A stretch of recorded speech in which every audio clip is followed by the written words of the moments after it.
Hello friends, कैसे हो आप सभी लोग। आई होप कि सभी बहुत अच्छे होंगे। तो जो हमारा संविधान है, जो कि कॉन्स्टिट्यूशन है, लगभग हर एग्जाम में पूछा जाता है। तो कॉन्स्टिट्यूशन के लिए जो आज हमारी मोस्ट इंपॉर्टेंट वीडियो है, इसमें हम हमारा कॉन्स्टिट्यूशन को पूरा कंप्लीट करेंगे। तो संविधान है वो किस प्रकार से बना और किस प्रकार से लोगों के सामने आया, इसे बनने में कितना टाइम लगा, किस समिति के कौन अध्यक्ष बने और किसने इसे तैयार करने में अपनी मुख्य भूमिका निभाई है, इन सभी चीज़ों के बारे में बात करेंगे। तो सबसे पहले हम बात करने वाले हैं जो भारतीय संविधान है, इसे जब बनना स्टार्ट किया गया, जब भारतीय संविधान बनाया गया, तो किसको मेन रूप से आधार बनाया गया कि भारतीय संविधान को बनाया जाए। तो कैबिनेट मिशन है, इसके आधार पर भारतीय संविधान का निर्माण करने वाली संविधान सभा का गठन 1946 ईस्वी में किया गया। यानी कि जो भारतीय संविधान है, इसे जब बनाने की स्टार्टिंग की गई तो वो सबसे पहले कैबिनेट मिशन है, जो कैबिनेट मिशन है उसी को आधार बनाते हुए 1946 यानी कि 1946 ईस्वी में भारतीय संविधान को बनाने के बारे में बातचीत की गई कि भारतीय संविधान को बनाना चाहिए, इस प्रकार से हमारा एक संविधान होना चाहिए ताकि जो भी कार्य हम करते हैं उन सभी चीज़ों का एक प्रकार से लिखित रूप से विवरण होना चाहिए। तो 1946 ईस्वी में इस संविधान सभा का निर्माण करने के लिए एक बैठक यानी कि ऐसे लोगों का कुछ समूह तैयार किया गया जिनके द्वारा संविधान बनाया जा सके। तो भारत के संविधान की रचना हेतु संविधान सभा पर सबसे पहले विचार 1924 ईस्वी में दिया गया।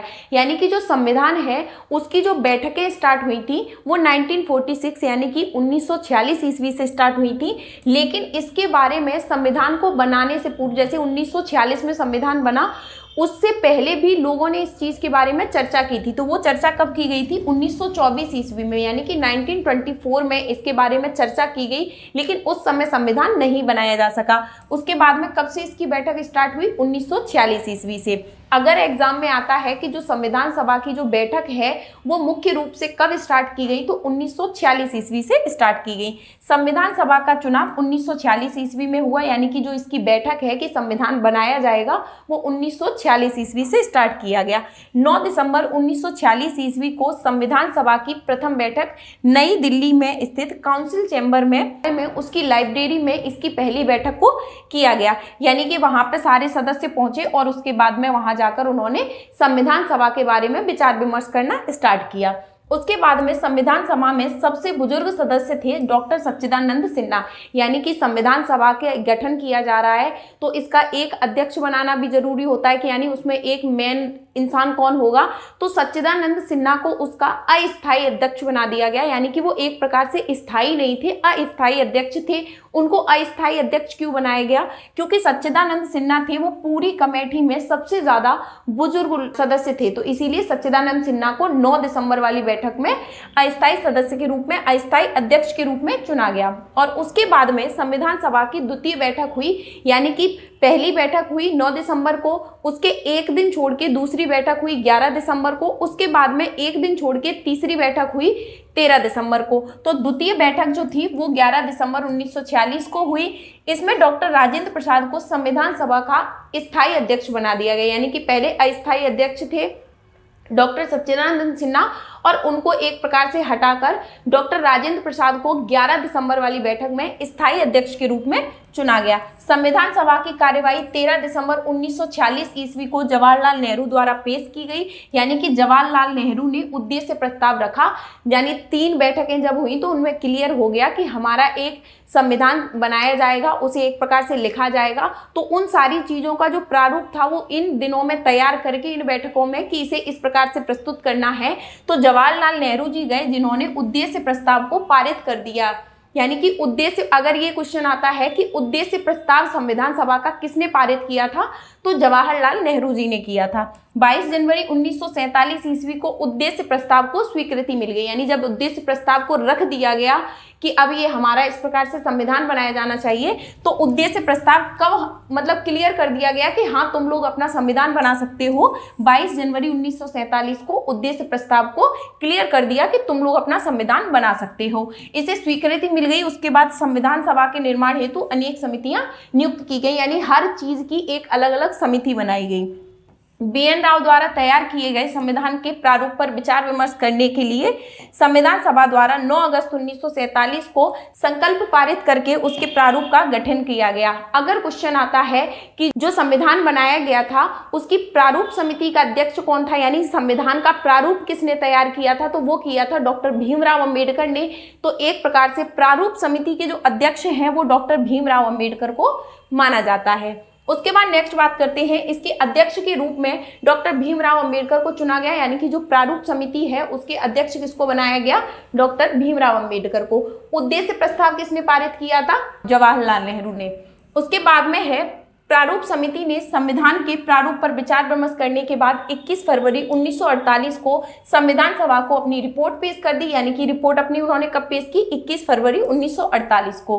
और 26 नवंबर 1949 ईस्वी को संविधान सभा द्वारा उसे पारित कर दिया गया कि हाँ अब तुम लोगों का संविधान पूरी तरह से बनकर एक प्रकार से रजिस्टर्ड होकर पूरे अच्छे से तैयार है।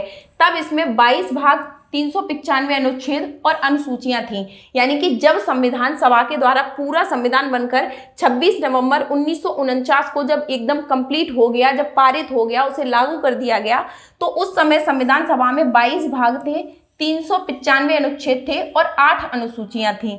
वर्तमान के समय में संविधान में 22 भाग हैं, यानी कि जैसे पहले 22 भाग थे उसी प्रकार से 22 भाग अभी भी हैं।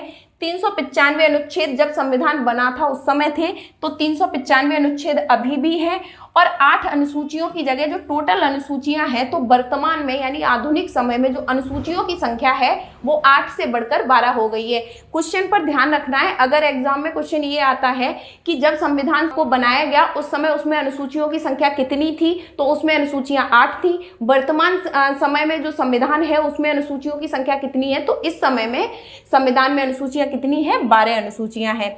संविधान सभा की अंतिम बैठक 24 जनवरी 1950 ईस्वी को हुई। डॉक्टर राजेंद्र प्रसाद को भारत का प्रथम राष्ट्रपति चुना गया, यानी कि 24 जनवरी 1950 को जो संविधान थी उसकी जो लास्ट बैठक थी, अंतिम बैठक थी, तो वो 24 जनवरी 1950 को हुई और उसके बाद में डॉक्टर राजेंद्र प्रसाद को देश का राष्ट्रपति चुन लिया गया, जो कि हमारे देश के प्रथम राष्ट्रपति माने जाते हैं।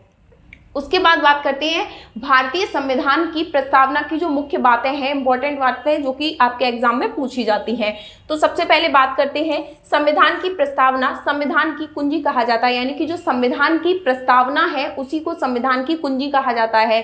कई बार एग्जाम में ये क्वेश्चन बिल्कुल ऐसे ही आता है कि संविधान की कुंजी किसे कहा जाता है, तो प्रस्तावना को भारतीय संविधान की एक प्रकार से कुंजी कहा जाता है। उसके बाद सेकंड है, प्रस्तावना के अनुसार संविधान के अधीन समस्त शक्तियों का केंद्र बिंदु अथवा स्रोत भारत के लोग ही हैं, यानी कि संविधान में ये चीज मेंशन है, जब संविधान बनाया गया उसे लिखा गया तो उसमें इस चीज को लिखा गया कि जो संविधान के लोग हैं वही इसकी समस्त शक्तियां हैं, वही इसके केंद्र में स्थापित किए गए, यानी कि मोस्ट इंपॉर्टेंट जो रोल दिया गया है वो भारत के लोगों को ही दिया गया है।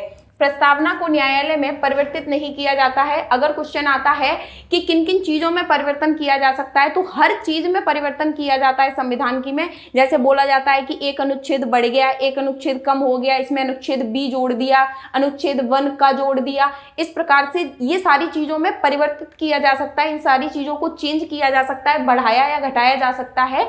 लेकिन जो संविधान की प्रस्तावना है इसमें ना तो आज तक कोई भी चेंज किया गया है और ना ही कभी किया जा सकता है। तो किस चीज में चेंज नहीं किया जा सकता, प्रस्तावना को न्यायालय में परिवर्तित नहीं किया जा सकता है। उसके बाद है प्रस्तावना में लिखित शब्द हम भारत के लोग इस संविधान को अंगीकृत, अधिनियमित और आत्मा समर्पित करते हैं, भारतीय लोगों की सर्वोच्च संप्रभुता को बताते हैं, यानी कि ये वर्ड जो आपके संविधान में मेंशन किया गया है ये भारतीय लोगों के लिए उनकी सर्वोच्च संप्रभुता के बारे में बताता है। संविधान की प्रस्तावना में 42वें संविधान संशोधन अधिनियम 1976 के द्वारा इसमें समाजवादी, पंथ निरपेक्ष और राष्ट्र की अखंडता जैसे शब्द जोड़े गए थे। ये क्वेश्चन भी कई बार एग्जाम में बिल्कुल ऐसे ही पूछ लिया जाता है कि ये सारे शब्द हैं, जैसे समाजवादी है, पंथ निरपेक्ष है और राष्ट्र की अखंडता है। ये जो 3 शब्द हैं ये संविधान में किस संशोधन के बाद में जोड़े गए थे, 1976 में जोड़े गए थे। संसद संविधान का मूल ढांचा और नकारात्मक संशोधन नहीं कर सकती, यानी जो संसद है वो संविधान के मूल ढांचे में कोई भी नकारात्मक संशोधन नहीं कर सकती है, यानी कि जो निगेटिव चीजें होती हैं, यानी कि निगेटिव चीजों का मतलब है किसी भी चीज को हटा नहीं सकती है।